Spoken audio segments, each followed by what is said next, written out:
My name is Madison Carter. I'm 44, and I know exactly what it feels like to be invisible at your own family's celebration. I watched my brother, Ethan, get a standing ovation from nearly 300 wedding guests last spring, all while I sat in the back row in a borrowed navy dress, feeling like an outsider at my own family's movie.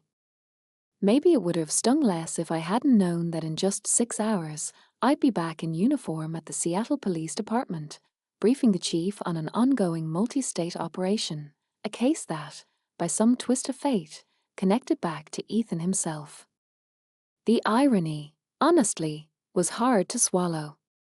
Ethan had always been the pride of the Carter family, West Point graduate, U.S. Army captain, the son my parents in Dallas would talk about to neighbors, church friends, even random people at the grocery store. Our Ethan is a leader, a mom used to say, her Texas accent growing even thicker with pride. Me. I was a Madison, the single one, the daughter who never went to college, never got married, never quite fit the storybook mold. I joined the NYPD right after high school. It was supposed to be temporary, something to pay the bills while I figured it all out. But the job stuck, and by the time I was 26, I was one of the youngest detectives in my precinct. I'd moved from Brooklyn to Chicago, then to Seattle, climbing the ranks every time I transferred. But none of that mattered at home. As far as my parents were concerned, I was the stubborn one, the girl who wouldn't quit her city job, who didn't want to settle down, who would probably regret it all someday.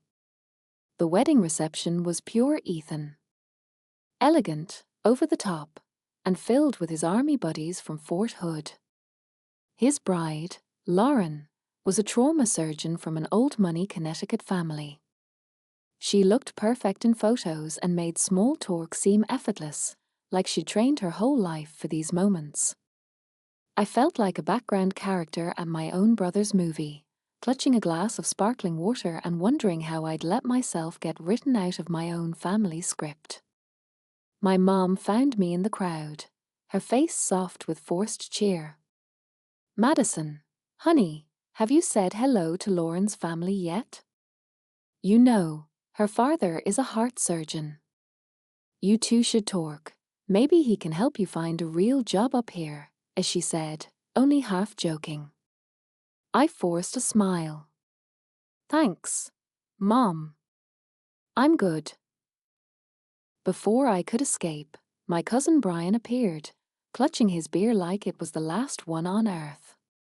"Hey, Maddie, still working for the city, here? Isn't that dangerous? Or boring? I can never tell." His tone was light, but the undertone was all too familiar. "We don't really get you, but we'll pretend for the sake of family." Something like that, I replied, glancing over at Ethan, who was already deep into another story for his army buddies, one I knew, from the way he told it, was more fiction than fact. Brian nodded. "Well, at least you've got job security, right? Government work isn't glamorous, but it's steady. Not like Ethan, risking it all for the country." If he only knew. Just 3 weeks before, I'd been with a task force on the Canadian border, chasing down a trafficking ring that would have made Ethan's head spin. But there's a strange power in being underestimated. It lets you move through the world without having to explain all the things you can't explain. The thing is, my family had been underestimating me for years. It was easier than telling them why I couldn't always make it to Christmas, why I sometimes looked tired or distracted, why I never brought anyone home to meet them. They liked their simple version of me, a girl with a safe city job, who showed up for weddings and funerals and stayed quiet at dinner. I glanced up just in time to see Ethan raise a glass to the crowd, his face glowing with the confidence of someone who's always been cheered for. He started his speech by thanking our parents, the real heroes, and then, like he always did, he made a little joke at my expense. "And Madison's here. She's, oh, serving in Seattle, with the police department or something. She couldn't quite hack the army, but she's still serving the city in her own way. We're proud of her for that. The room chuckled politely. I felt my cheeks get hot, not from embarrassment, but from anger. 18 years in law enforcement, and my brother still made me sound like a meter maid. I caught my own reflection in the window, tired eyes, hair pulled back in a neat bun, dress borrowed from a friend because I'd forgotten to buy anything fancy. I looked nothing like the person my family thought I was. But they'd never bothered to ask about what I really did, about the lives I'd saved or the risks I'd taken. They only saw what they wanted to see. That night, I decided something had to change. Maybe not the family story, but at least my place in it. The night of the wedding stretched on, each hour blending into the next, long speeches, too much champagne, and the thud of music from the rented ballroom in Boston's historic Copley Square Hotel. I drifted through the crowd like a ghost, my mind already skipping ahead to the briefing I'd have to give in Seattle at dawn. I was used to living on borrowed time and borrowed sleep, but there was something about being invisible in a room full of family that felt more exhausting than any midnight stakeout. Ethan was everywhere, hugging guests, raising toasts, holding Lauren close for their first dance. His army friends clapped him on the back and called him a captain, as if the title itself was enough to explain everything good about a person. My parents orbited nearby, faces alight with pride every time someone mentioned Ethan's latest deployment or promotion. I watched it all with a kind of detached fascination, realizing that for years I'd let their story about me become the truth. At one point, my mother sat down beside me, her hand on my arm. "Madison, you should come back to Dallas more often. Maybe transfer somewhere safe, somewhere closer to home." She meant well, but every word landed like a gentle rebuke. "I'm needed in Seattle, Mom. Things are different now.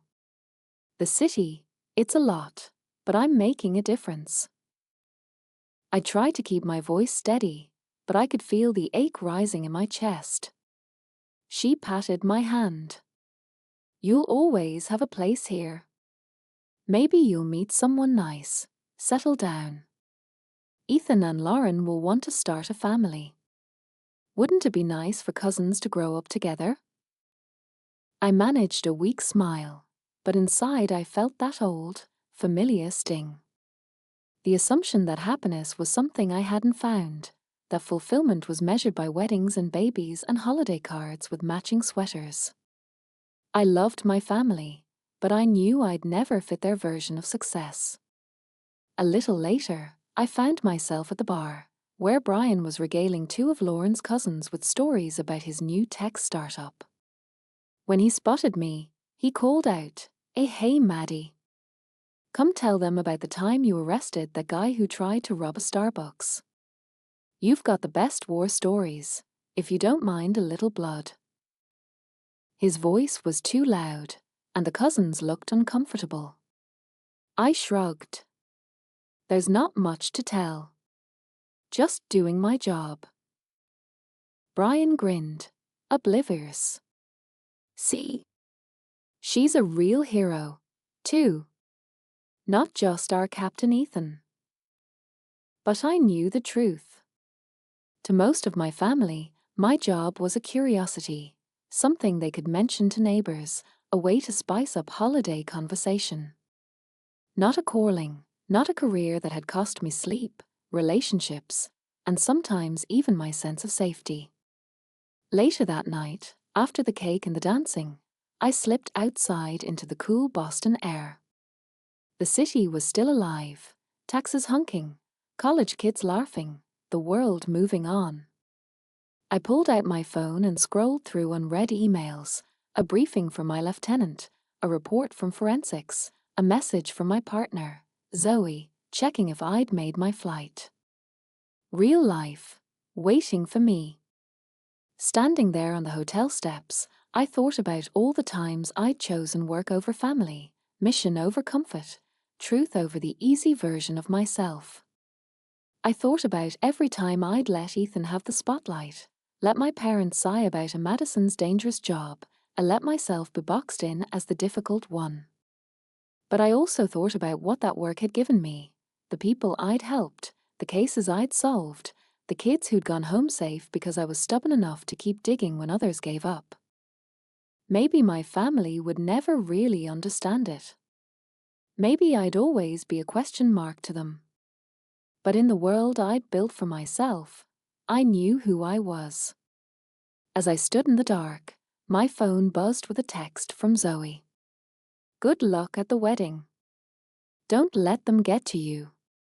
See you at briefing. Zed. I smiled. Some people in my life saw me for who I really was, even if my family never would.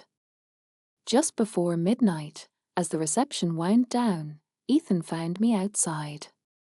He looked flushed with celebration and, for once, uncertain. Hey, he said, shoving his hands in his pockets. I didn't mean to put you on the spot earlier. Mom and Dad like it when we all look like we're winning, you know? I raised an eyebrow. Yeah, but sometimes it's nice to just be honest, Ethan. He hesitated, then nodded. You're good at what you do, Madison. I know we don't always say it, but I do know. There was a pause. The kind that only happens between siblings who have grown up measuring themselves against each other, and finally realized no one's keeping score anymore. Thanks, Ethan, I said. I mean it. He squeezed my shoulder. Don't be a stranger, okay? Lauren wants you around more. So do Mom and Dad. Even if they have a weird way of showing it. I laughed, feeling a little lighter. I'll try. No promises. As I walked back inside, the world felt a little different. Not fixed, not perfect, but maybe, finally, a place where I could belong just as I was. I caught an early flight back to Seattle the next morning, the city still asleep as my cab weaved through empty streets to the airport. My dress was wrinkled, my eyes gritty from too little sleep, but I felt strangely clear-headed. Something about Ethan's awkward apology the night before had settled some old score between us. For years, I'd let him and my parents define me by what they could see. Now, I was starting to realize I didn't have to accept that story anymore. When I landed in Seattle, the sky was already threatening rain. My partner Zoe picked me up at SeaTac, waving a paper cup of strong black coffee from the window of her dented Ford. How was the family circus? She asked as I climbed in. Exactly what you'd expect, I said, grateful for her dry sense of humor. Ethan was the hero. I was the oddball. I survived. Zoe grinned. You Carter kids are tough. Ready for real problems? We drove straight to the precinct, where life didn't pause for anyone's family drama. Within an hour, I was back in my element, briefing the chief, outlining the next moves for our operation, reviewing surveillance footage, coordinating with the task force. There's a unique comfort in the work, routine mixed with adrenaline, long stretches of boredom punctuated by bursts of chaos. It's a world built on trust, truth, and never letting your guard down. After lunch, Zoe and I canvassed a neighborhood in South Seattle, following up on a lead from our trafficking case. The streets were wet and shining, autumn leaves plastered to the sidewalks. We stopped by a bakery for bad coffee and better pastries, talking through the case in low voices. Zoe glanced at me as I picked at a blueberry scone. So, did you tell them what you actually do? She asked. I shook my head. No point. They hear what they want to hear. It's easier to let them think I'm some kind of glorified parking enforcement officer. Keeps things simple. Zoe rolled her eyes. You're one of the best detectives in the city, and they don't even know it. I shrugged. They don't want to know it. Not really. They want to believe I'm safe, that I'll come home for Thanksgiving and finally act normal. We laughed, but I felt the familiar sting, how families can sometimes be the hardest people in the world to be honest with. The day flew by in a blur. Witness interviews, paperwork, a briefing with the assistant DA. By 6 o'clock, I was exhausted, but there was a sense of purpose humming under my skin. This was where I belonged. The world made sense here, with its own rules and rewards. That night, I called my mom to let her know I'd landed safely. She sounded relieved, then quickly fell into her usual rhythm, asking if I'd eaten, if I was sleeping enough. If there was anyone special in my life. I tried to be patient. It was her way of loving me, even if she didn't always understand the shape of my life. Are you happy, Madison? She asked suddenly, catching me off guard. I hesitated. Yeah, Mom. I really am. Work is hard, but I love what I do. She was quiet for a moment, then sighed. That's all I want for you, honey. I just wish you'd visit more. I will, I promised, even though we both knew it was a lie. The city needed me, and I needed the city. Family was complicated, and I was still learning how to make peace with that. Before bed, I scrolled through old photos on my phone, pictures of me and Ethan as kids, muddy and smiling on the banks of the Trinity River in Dallas. We'd been so close back then, before life and ambition and expectation got in the way. I wondered if we could ever find our way back. I fell asleep with the rain tapping against the window, my badge on the nightstand, my phone buzzing with the next morning's alerts. The next week, work was relentless. Zoe and I cracked open a trafficking ring that had been operating under everyone's noses for years. There were long nights at the precinct, moments of fear and triumph, and a quiet pride that came from doing the job well.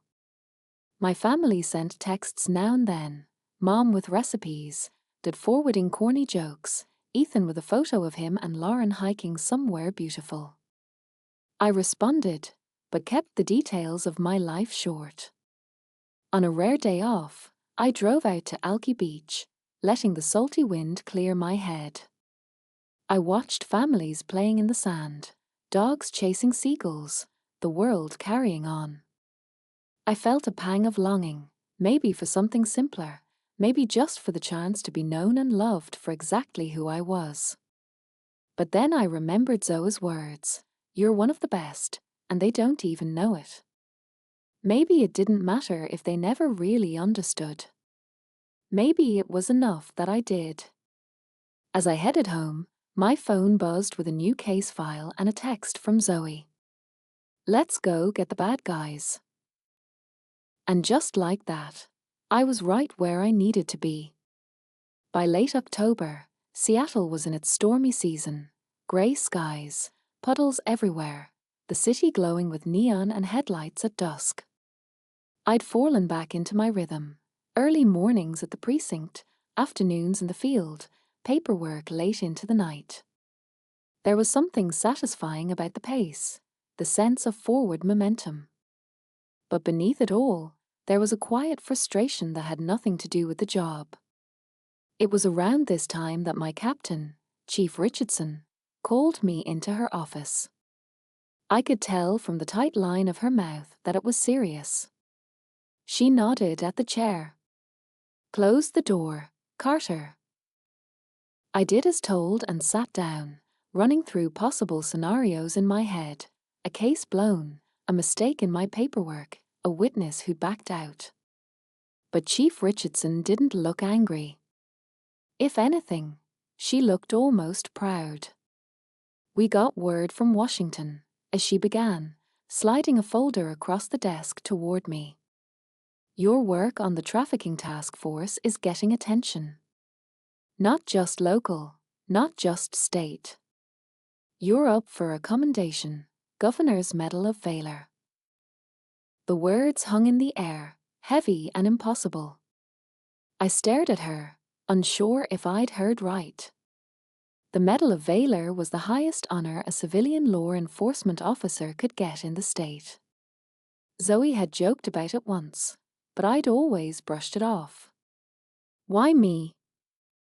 I asked, my voice thin. She cracked a rare smile. "You made the tough calls. You went undercover when no one else would. Your report cracked the case wide open. You didn't just do your job, Carter. You saved lives." I swallowed hard, emotion catching me off guard. "Does my family know?" She shook her head. "They will. There's going to be a ceremony in 2 weeks. The governor's office will send invites." For a moment, I felt an unfamiliar urge to pick up the phone and call my parents, to tell them what I'd done, what I'd survived, what I'd become. But I knew they wouldn't understand the real weight of it. They'd be proud, maybe, but it would be pride colored by surprise, a validation that had always felt overdue. Still, for the first time in a long time, I felt like maybe I didn't need anyone else's approval. I'd earned my own. That night, after my shift, I met Zoe for burgers and cheap beer at a dive bar near the station. She raised her glass in a quiet toast to the best damn detective in Seattle, as she grinned. "And soon, everyone else will know it, too." I laughed, shaking my head. "You're ridiculous." She looked at me, suddenly serious. "You ever going to let your family in? Or are you going to let them keep thinking you're just, I don't know, pushing parking tickets?" The question stung, but it was fair. "It's easier," I admitted. "They've got this version of me that fits. If I change the story now, I don't know what happens." Zoe shrugged.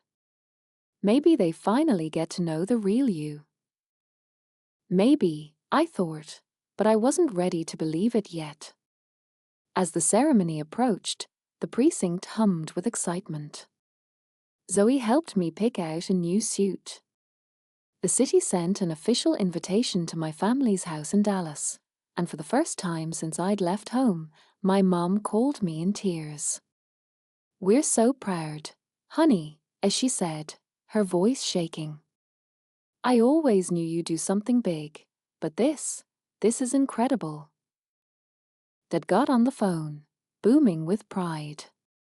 "Your brother says you're going to be on TV, Madison. Never thought I'd see the day." Even Ethan called, a little sheepish. "You know, Maddie, I never realized. I mean, I knew you were tough, but this is different. You've really made something of yourself." The funny thing was, I didn't feel any different.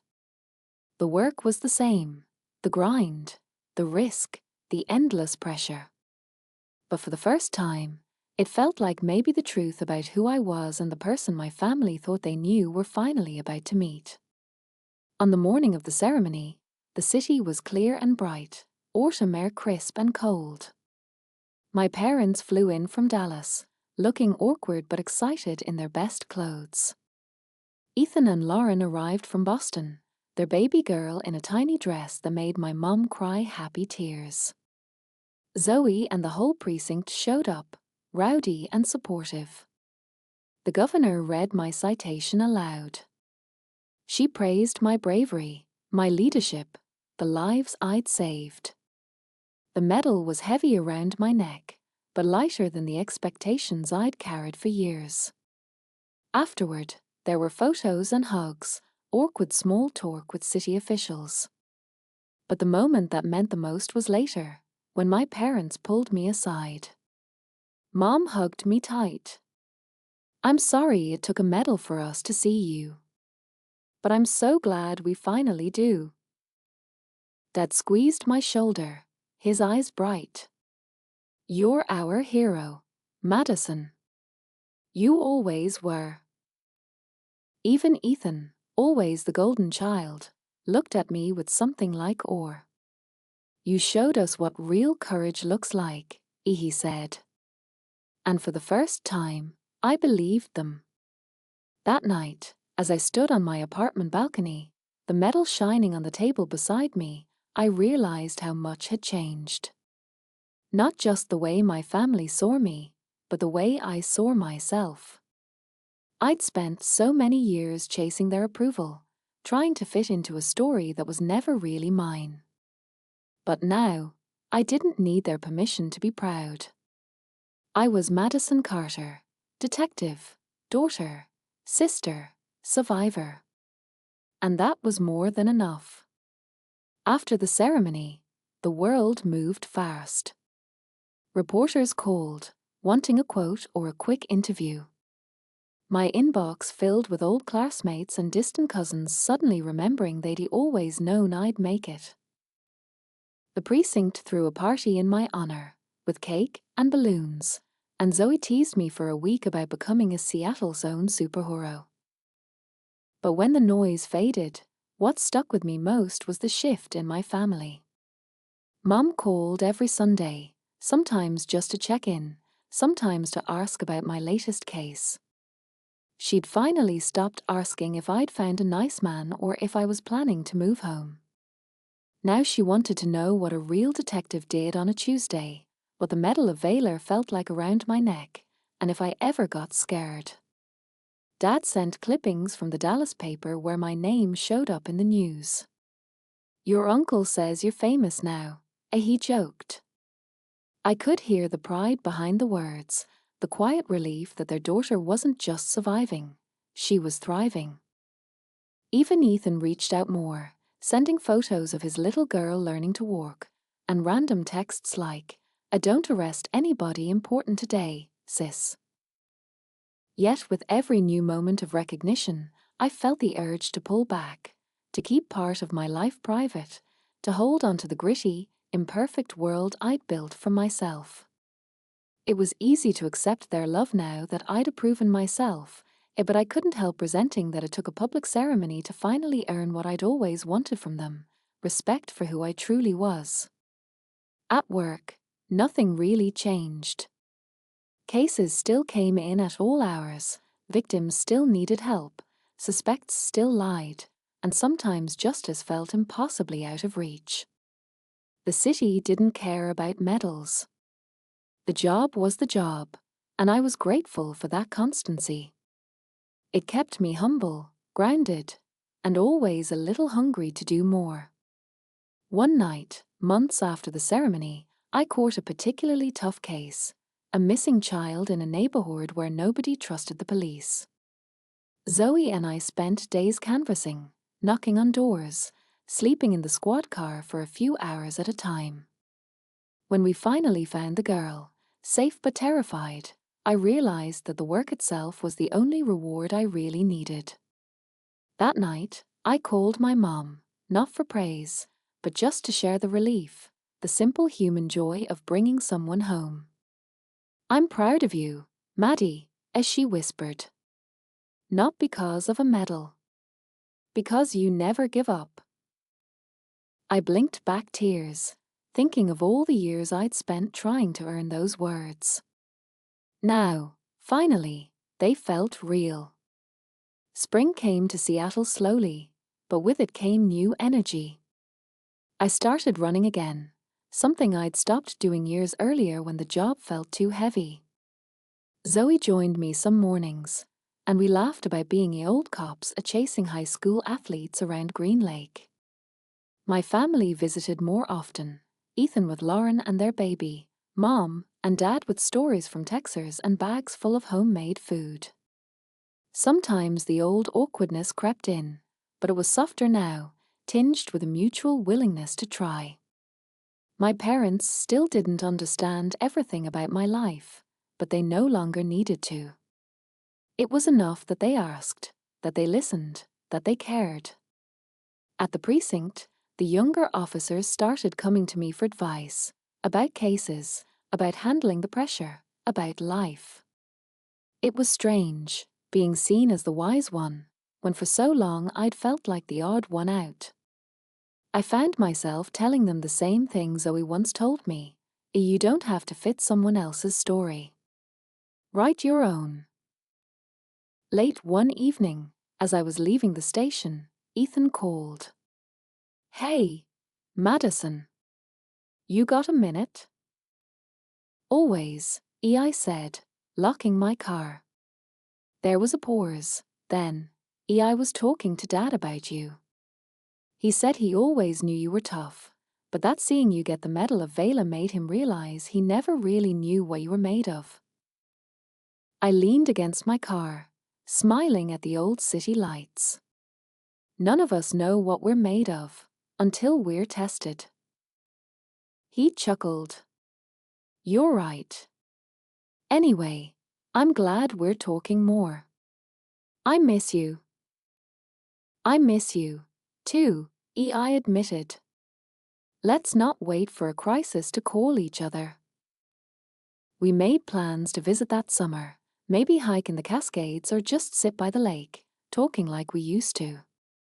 The idea made me happier than I expected. As I drove home that night, I realized that for the first time, I was living a life that was wholly my own, a life not defined by old stories or anyone else's expectations. It wasn't perfect, but it was real. And that, I thought, was the best thing I could have ever asked for. That summer, Seattle unfolded in long, blue sky days and crisp, starry nights. The city buzzed with tourists and festivals, and the precinct's tempo shifted with the weather. More calls, more crowds, more unpredictable chaos. But there was a lightness to it all that I hadn't felt in years, as if the world had decided to let me breathe a little easier. Ethan brought his family out for a week in July. Lauren fell in love with Pike Place Market and the ferry rides across Puget Sound. My niece, still wobbly on her feet, giggled endlessly as she chased seagulls on the waterfront. Mom and Dad drove up from Dallas. Their first real vacation since I'd left for the academy all those years ago. For the first time since childhood, we were all together in one city, no longer separated by old expectations or unspoken disappointments. We did the tourist things: Space Needle, museums, the gum wall, which made Dad laugh so hard he nearly cried. At night, we ate takeout at my apartment, crowded onto my tiny balcony to watch the sun slip behind the Olympic Mountains. The air was full of laughter, stories, and the kind of gentle teasing that only happens in families who are finally learning how to be honest with each other. One evening, as we watched fireworks from Gasworks Park, Ethan turned to me, his voice soft. You know, I used to think you were running away from us. But I see it differently now. You were running toward something that made you come alive. I didn't answer right away. The truth was, for a long time, I hadn't known what I was running from or to. But now, watching my family find their way in my city, I realized I'd been searching for this, belonging, on my own terms. Later, Mom found me doing dishes in the kitchen. She dried her hands and looked at me, her eyes full of apology and love. I wish I'd asked more questions, Madison. I wish I'd listened harder. I'm sorry it took us so long to really see you. I set a mug aside and hugged her, feeling a weight lift that I'd carried for too long. We all see each other better now, Mom. That's what matters. Work didn't slow down, but my approach to it changed. I started mentoring rookies at the precinct, sharing stories of my own early mistakes and hard-won lessons. They called me a Sarge even when we were off duty, and some days I felt like the big sister of a whole new family. Zoe and I became closer, too.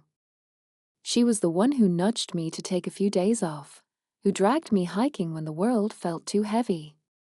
We celebrated small wins together, a case closed, a life saved, a night when neither of us got called back in before dawn. Some nights, after a shift, we sat on her porch with cold beers and watched the city lights flicker. She asked me, do you ever regret it? Not doing things the easy way? Not following the script? I thought about it. Sometimes. But if I'd done what was expected, I wouldn't have these stories. I wouldn't know what I'm capable of. She nodded. That's what I like about you, Carter. You don't quit. In August, I got a call from the mayor's office. Would I be willing to speak at a community event about women in law enforcement? At first, I hesitated. Public speaking wasn't my thing, and I hated the spotlight. But Zoe and the rookies pushed me. You're the reason half of us wanted this job, one of them told me. Let people see what's possible. So I did it. I stood on a stage in a packed high school auditorium, my badge shining in the lights, and talked about failure, about getting knocked down, about never quite fitting in. I talked about my family and the years I'd spent chasing their approval, about the moment I realized the only person who had to be proud of me was myself. Afterward, a teenage girl in the front row came up, her voice trembling. I want to be a detective someday. My mom says it's too dangerous, but you make it seem worth it. I smiled. It's worth it if you believe it is. Don't let anyone else tell you who you're supposed to be. That night, as I walked home, the city felt different, bigger, brighter, more like mine. Summer ended, and my family flew home, promising to visit again soon. The apartment was quieter, but I felt less alone. I called Mom every Sunday, not out of obligation, but because I wanted to. Ethan and I traded dumb memes and late-night texts. For the first time in a long time, I didn't feel like I was missing out on anyone's life, or that they were missing out on mine. I'd spent so many years thinking belonging meant choosing one world over another, family or career, home or ambition. But now I understood it was possible to have both. To be loved not despite who you are, but because of it. And that realization was worth more than any medal. September brought rain back to Seattle, and with it, a case that would test everything I'd learned about myself. About trust, about what it means to lead. A series of armed robberies hit neighborhoods all over the city, small shops, late-night diners, even a family-owned grocery near my own apartment. It was the kind of case that made headlines, that rattled neighborhoods, that kept every cop on edge. As task force lead, the weight fell squarely on my shoulders.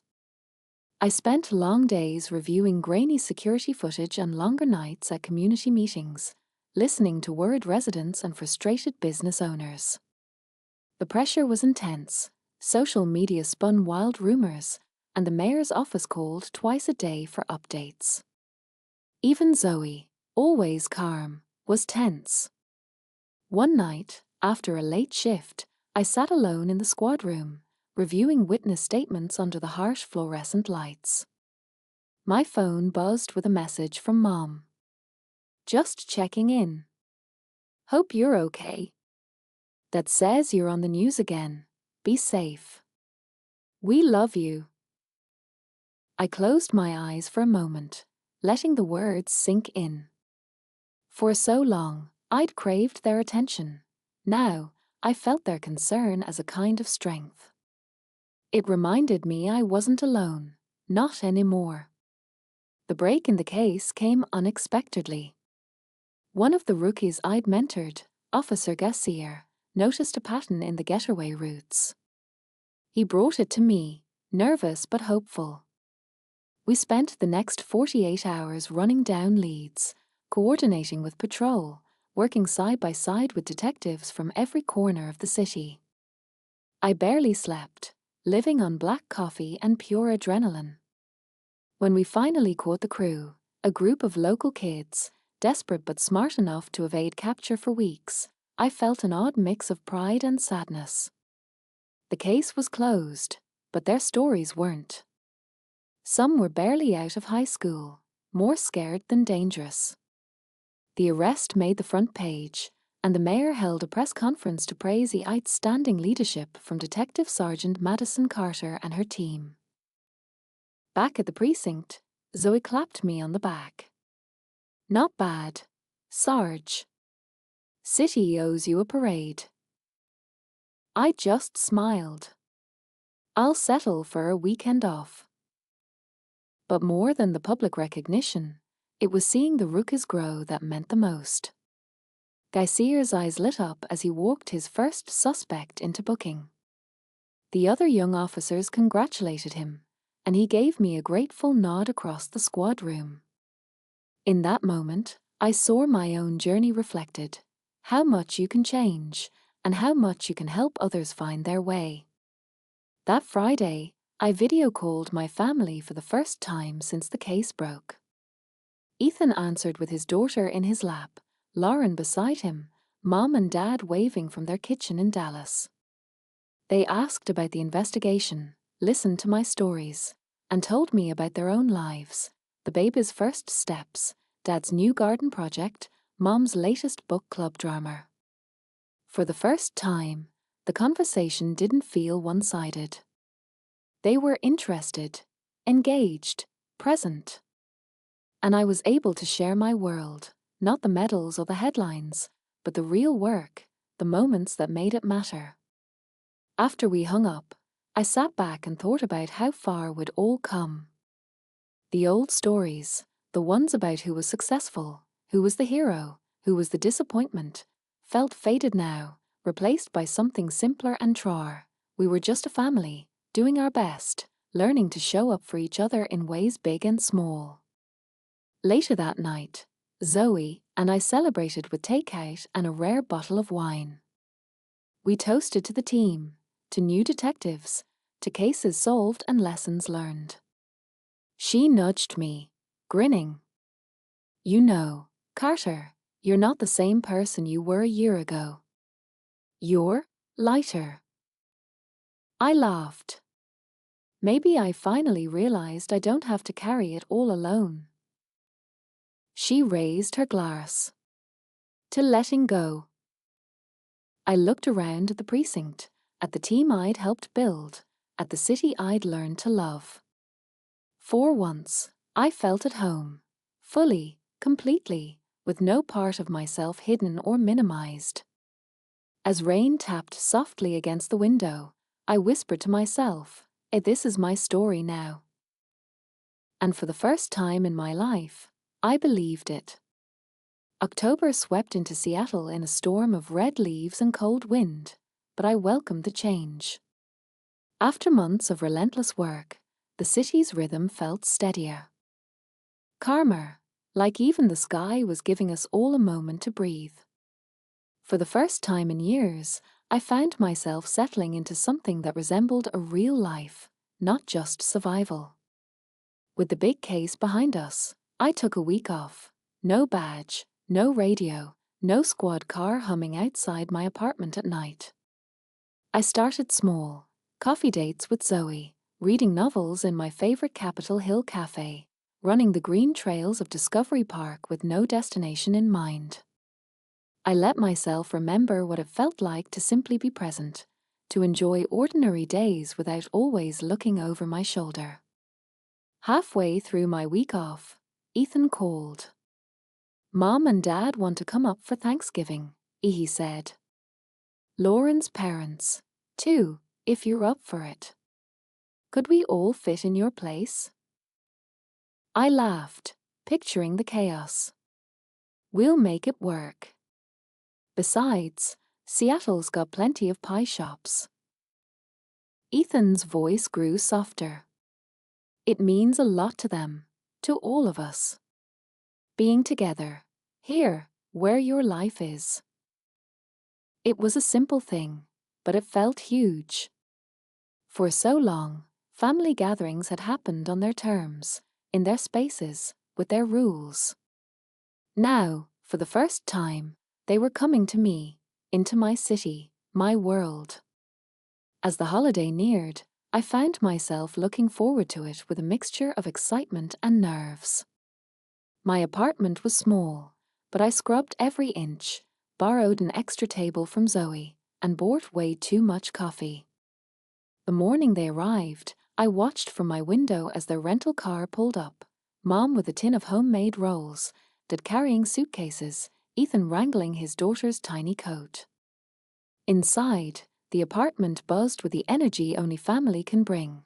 Old stories, new laughter, the crash of my niece's toys across the hardwood floor. Lauren's parents were warm and gracious, unfazed by our Texas drawl or my Seattle quirks. Even Zoe dropped by, bringing pumpkin pie and winning Mom over in 10 minutes flat. That afternoon, as rain lashed the windows and we gathered around the makeshift dining table, I felt a contentment I hadn't known since childhood. We ate, we teased, we argued about football and the best way to make stuffing. For the first time, I saw my family not as judges of my choices, but as people just trying, like me, to get it right, to connect, to love. After dinner, as the dishes piled up and the sky darkened, Mom found me on the balcony, a mug of tea warming my hands. "You look happy, Maddie," as she said softly. "I am," I answered, surprised by how true it felt. "I think I finally am." She reached for my hand, squeezing it. "We're proud of you. Not for medals, or headlines, or cases solved. For this, for the life you made." I blinked back tears. For years, I believed I needed proof, some public marker of worth. But it turned out, real pride, real belonging, was quieter. It was in moments like these, surrounded by the mess and noise of family, seen fully for who I was. That night, after everyone drifted off to bed, I stood alone in the kitchen, watching city lights glimmer through the rain. I thought about the journey that had brought me here, the lonely years, the hard-won respect, the moments I almost gave up. I thought about all the times I tried to fit into someone else's story, only to find out that my own was more than enough. Before bed, I sent a quick message to Zoe. "Thanks for the pie, and for everything else." She replied in seconds. "You're the heart of this place, Carter. Never forget it." I smiled, realizing that I finally believed her. As I drifted off to sleep, my family safe under my roof, I knew that life wasn't perfect, and never would be. But it was mine, and I wouldn't trade it for anything. December came in gentle and grey. The city was strung with holiday lights, every coffee shop playing carols, every downtown window painted with snowflakes and evergreen. I felt lighter than I had in years, like I'd come through a long storm and finally found the quiet on the other side. The precinct's Christmas party was a loud, joyous blur. Geisier got promoted to detective, Zoe made her famous peppermint bark, and the captain toasted the Carter effect, "How," as she joked, "you've made it impossible for anyone here to settle for ordinary." I laughed with them, grateful for this odd family I'd built in blue. Outside of work, my real family called more often. Ethan sent photos of his little girl tangled in tinsel. Mom and Dad decorated their house in Dallas with a hand-painted "Is Seattle Strong" sign. They'd gone from worrying over my safety to boasting about ER detective in the Northwest to anyone who'd listen at church or the grocery store. On Christmas morning, I woke up to the soft grey of dawn, city still quiet, the world feeling new. I brewed coffee, pulled on my old college sweatshirt, and watched snowflakes spiral through the early air, a rare treat in Seattle. My phone buzzed. A family group call. I answered, instantly greeted by a flurry of laughter, bedhead, and the squawk of Ethan's daughter waving a plush reindeer. "Merry Christmas," they chorused. We chatted for an hour, the easy, real kind of conversation that used to feel so hard. Dad told stories from his days in Dallas, Mom shared a new recipe for cinnamon rolls, Ethan teased me about my Grinchia decorations, and Lauren asked when they could visit again. The call ended in a burst of "I love yous," and none of them forced. Later that day, I met Zoe for a long walk by the lake, the city dazzling under a cold, clear sky. We talked about work, about dreams for the new year, about how sometimes the hardest part of growing up is letting go of the stories other people write for you. "You did it, Carter," as Zoe said, nudging me. "You made your life your own." "Not just me," I grinned, nudging her back. "You helped." They all did, in their own way. As the sun set behind the mountains, golden light washing over the city, I thought about everything that had changed. Not just the medals or promotions, not even my family's pride or the Rookie's respect. What mattered most was something quieter, deeper, a sense that I finally knew myself, and finally trusted that was enough. In the new year, Ethan and his family came out again, filling my apartment with laughter and the happy chaos of little feet and too many shoes by the door. Mom and Dad spent more time in Seattle, discovering the city with fresh eyes, learning its rhythms, making friends with my neighbors. There were still challenges, hard cases, bad days, times when old insecurities crept in. But now, when I doubted, I remembered that the people who mattered saw me for who I was, not just for what I'd achieved. One evening in early spring, after a long shift, I sat on my balcony, the city alive below. I called my mom just to say hello. "Madison," as she said, her voice warm. "How are you, honey?" "I'm good, Mom. Really good." "You sound happy." "I am," I said, and realized it was finally, deeply true. She was quiet for a moment. Then, "We're proud of you, you know. Not for the medals or the news stories. Just for being you." That night, I fell asleep with the window open, cool air on my skin, heart steady.